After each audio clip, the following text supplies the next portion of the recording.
ನಾನು ಕಲ್ಲಂಗಡಿ ಹಣ್ಣು. ನನ್ನನ್ನ ಬೆಳೆದ ರೈತರು ತುಂಬಾ ಖುಷಿಯಲ್ಲೂ ಇದ್ದಾರೆ, ದುಃಖದಲ್ಲೂ ಇದ್ದಾರೆ.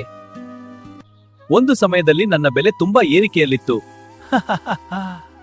ಇವಾಗ ನನ್ನ ಬೆಲೆ ತುಂಬಾ ಇಳಿಕೆ ಆಗಿದೆ. ನನ್ನನ್ನು ವ್ಯಾಪಾರಿಗಳು ಮಾರಾಟ ಮಾಡಲು ತೆಗೆದುಕೊಳ್ಳೋಕೆ ನಾನು ಇರುವ ಜಾಗಕ್ಕೆ. ಈ ಹಣ್ಣು ಚೆನ್ನಾಗಿದೆ, ನಾನು ತೆಗೆದುಕೊಳ್ಳುತ್ತೇನೆ. ಆದ್ರೆ ಇವಾಗ ನನ್ನ ಬೆಲೆ ಕಡಿಮೆ ಆಗಿದೆ ಎಂದು ನನ್ನನ್ನು ತೆಗೆದುಕೊಳ್ಳೋಕೆ ಯಾರೂ ಕೂಡ ಬರ್ತಾ ಇಲ್ಲ. ನಾನು ಅತಿಯಾದ ಸೂರ್ಯನ ಬಿಸಿಲಿನಿಂದ ನನ್ನ ಗುಣಮಟ್ಟವನ್ನು ಕಳೆದುಕೊಳ್ಳುತ್ತಿದ್ದೇನೆ. ನೋಡಿ, ನನ್ನ ಹಸಿರು ಬಣ್ಣ ಹಳದಿಯಾಗುತ್ತಿದೆ. ದಯವಿಟ್ಟು ಸಹಾಯ ಮಾಡಿ.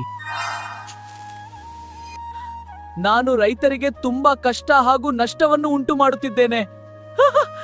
ವ್ಯಾಪಾರಿಗಳೇ, ಇವತ್ತು ರೈತರಿಗೆ ಕಷ್ಟ ಬಂದಿದೆ. ಮುಂದೆ ನಿಮಗೂ ಕೂಡ ಇದೇ ಪರಿಸ್ಥಿತಿ ಬರಬಹುದು. ರೈತ ಇದ್ರೇನೆ ನಾವು, ನೀವೆಲ್ಲ ನೆನಪಿರಲಿ ವ್ಯಾಪಾರಿಗಳೇ. ಹೌದು, ರೈತರು ನಮ್ಮ ಬೆನ್ನೆಲುಬು. ನಾನು ನಿನ್ನ ಕ್ಷಮಿಸಿ.